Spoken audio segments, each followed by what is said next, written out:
Good afternoon, everybody, and welcome to Lunch Break with the Rabbi. Today is Tuesday, the 25th day of August, the 5th day of the month of Elul, as we are climbing closer in our journey, getting ready for the high holidays of Rosh Hashanah and Yom Kippur. I apologize yesterday for the delay in the class. For some reason, it didn't upload until later on, but here we are today, back at 1 o'clock, doing our class. Also, I'd like to remind you as we get closer to the high holidays to please check out our schedule and the form for the high holidays, which is www.jewishli.com/HH5781. One of the things today, as yesterday we discussed the distinctive view about Jewish people that we all have and make sure to have a mezuzah on our door, and the mezuzah protects us wherever we are, whenever we go. But we also have something which is another distinction that we always recognize a Jewish person by, and that's by the clothes they wear. They say a story about the secular fellow who was on a train together with a chassid, and he sees a chassid wearing his black attire, a black hat, a long black jacket, and dark-colored pants. And he sees the chassid who looks like a chassid, and he starts yelling at him, and he says, "Don't you realize that you embarrass all us Jews by dressing that way? You create anti-Semitism." And he goes on a whole tirade against this chassid for being dressed like a chassid. The chassid calmly looks at the secular Jew and he tells him, "I have no clue why you're getting all angry at me. I'm Amish." To that, the fellow looks at him and says, "Oh, you're Amish? I'm so sorry. That's a beautiful tradition that you make sure to carry on from generation to generation, wearing the same clothes and not varying from your tradition. That's so wonderful." As soon as the chassid's about to get off the train, he says, "Yes, I am a chassid." The difference when sometimes people look at Jewish garb and why Hasidim, or why in general the Hasidic Jewish garb that people wear, the old-fashioned clothing, where does it come from? Why do we still dress that way? What's the purpose of it, and where does it stem from? So let's just get some context into where the clothing comes from, and then we can talk about why we still wear it, or why some have side curls and so on. It's probably one of the most common questions I get, is where are my side curls? Why don't I wear the fur hat? And why do some not? So let's go back a little bit of looking at Eastern European Jewish history. When the Russian Tsar Nicholas enacted a series of decrees and initiatives on the behest of the Haskalah movement. The Haskalah movement were people called maskilim, intellectuals, which we can probably call the founders of what we would call today Reconstructionist Reform Judaism. These were people that believed that you should be a Jew in your home and a non-Jew when you leave your home. They believed in secularizing Judaism. They believed in the assimilation of Jews together with non-Jews, and so on and so forth, and tried to impose these beliefs and ideas on Jewish people.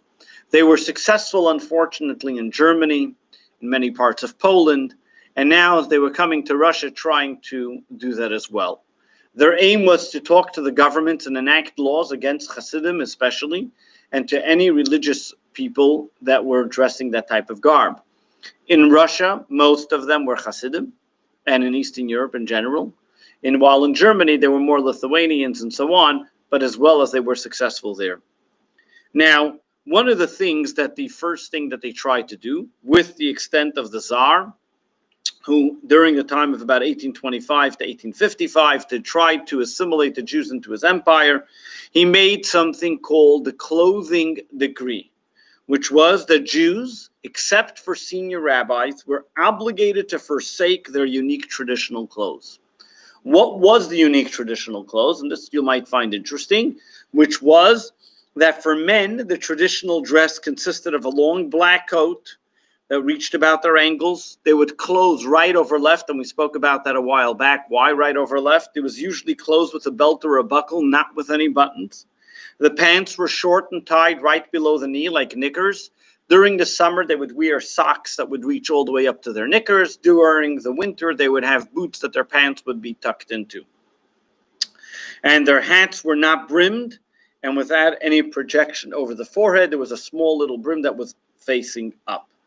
Women were long-sleeved, low-hanging dresses, low-heeled leather shoes, and an apron that reached from their waist to the ground was also very common. And of course, married women covered their hair, as well as there were different hair dressing type of things that they would do to cover their hair. The new law then called upon Jews to forsake any of these type of garments, traditional garments, and make them wear more of those Western or Russian attire that the Russians would wear at the time, which was the peasant hats, the big jackets, the boots, and whatever it may be at the time, whatever the Russian attire was. Also, one of the things that they risked was that if they had the long payas, the curls, they would eat, also those had to be cut. Now, the Russians went to the extent that if they caught somebody that was not adhering to these laws, for example, was still wearing the traditional attire, we find stories where they would strip them from their clothes in public, cut off their payas in public. In fact, there was a very famous chassid of the first Chabad Rebbe, Rabbi Paracher, who was once caught by the Russians as well with his big payas that he had, and they tried cutting it, and he was miraculously saved. But why were Jews so stuck to the concept of wearing their distinct clothing? What was so unique about their clothing? What's the big deal? Put on a different jacket, wear a different hat. Why did they have to wear this clothing? Now, in prior centuries, there was already a debate concerning Jews wearing different types of clothing, especially clothing that the non-Jews would wear. As there is a prohibition in the book of Leviticus, you should not follow the ways of the non-Jews. One of those prohibitions means not follow the ways of the non-Jews is wearing the clothing of the non-Jews. What did it mean, wearing the clothing of the non-Jews? And with this, there was a debate between rabbis if clothing that non-Jewish people wore, was that considered going in the ways of the non-Jews, or a clothing's a clothing, and therefore there is no difference. And it seemed like most of Eastern European Jewry accepted the more stringent opinion that dressing in a method like the non-Jews was considered as going in the ways of the non-Jews. There were many rabbis who said, yes, we can actually adopt certain parts of the let's say the Russian attire, so to speak, that they were able to wear. And there were certain rabbis who said, no, this is something we have to be very strict about. What was the reason why they were very strict about it? It goes back to the story of Jacob and Esau, where Jacob was being chased by his brother Esau. For that, he had to run away for 21 years by his uncle Laban. Finally, after finishing working and slaving away by his uncle Laban, he decides to return with his entire family back home to the land of Israel. And on the way, he's going to meet his brother Esau. This emotional meeting was very worrisome. At first, Jacob even prepared for war. He had no idea what Esau was going to do. Esau was coming to greet him with about 400 men who were ready for war. Even some was 400 generals with 400 men. And therefore, Jacob did not know what to expect. Eventually, once they met, they embraced, they hugged, they exchanged gifts and everything else. And eventually, Esau offers Jacob to come along with him and travel with him to the city of Edom. And Jacob responds and says, you know what, I'm going to go my way, you're going to go your way, because I have family and children, and they have to go very slowly. One of the great Hasidic masters, known as Rabbi Yeshua Rekeach, the Belzer Rebbe, once explained, and he said the problem over here that Jacob had was not necessarily with the fact of traveling with Esau, was that Esau wanted that Jacob's family should dress the same way like Esau. And Jacob was concerned that by them dressing just like Esau, they forget their identity. And when a person wears a certain type of clothing, it reminds them, it gives them a certain type of identity and respect for who they are. And because of that, Jacob did not want them to change their clothing. In fact, we also find that the Jewish people, when they were in the land of Egypt, one of the things that they merited that brought them about the redemption of Egypt was the very fact that they didn't change their names, their language, and their clothing. Their identity was stuck as a Jew. They were not bashful, and they were proud of who they are, that they kept their Jewish names, kept their Jewish language, and kept their Jewish clothing. With this, the Belzer Rebbe tells us that what was important for the Jewish people at those times was that they should be able to put themselves on the line. It's just as Jacob did then, so too he encouraged his Hasidic followers then in Eastern Europe to be able to stick to the clothing of their ancestors, because the Jewish clothing, even though it seemed old-fashioned and it went against the crust of what everybody else was doing at the time, it was something that would keep them for generations to who they are and connect them to their ancestors and keep them strong in their faith and their commitment to God.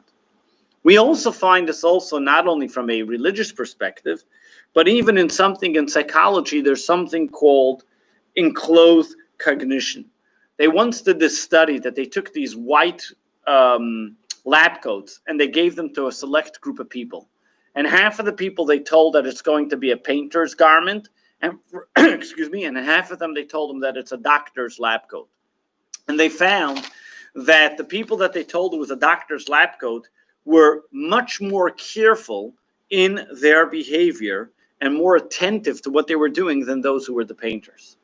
The actual wearing of the clothing made them, so to speak, put them in a perspective.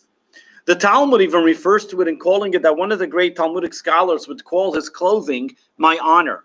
You see a person dressed at rags, the first judgment call you say, schlepper, homeless, who knows what he may be. He could be a millionaire, but the very fact that he's wearing a certain type of clothing automatically gives off a certain type of impression.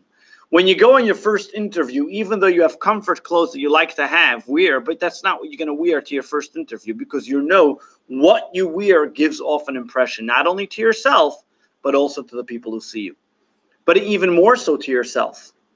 They say that a patient who sits in his hospital gown in the hospital takes longer to recover than somebody who made changes into their own personal clothing. Because putting on that hospital gown, yes, it's put on because of practicalities for them to access all the different places easily, but at the same time, it puts you in a hospital frame of mind that you're sick, you have to recover and so on.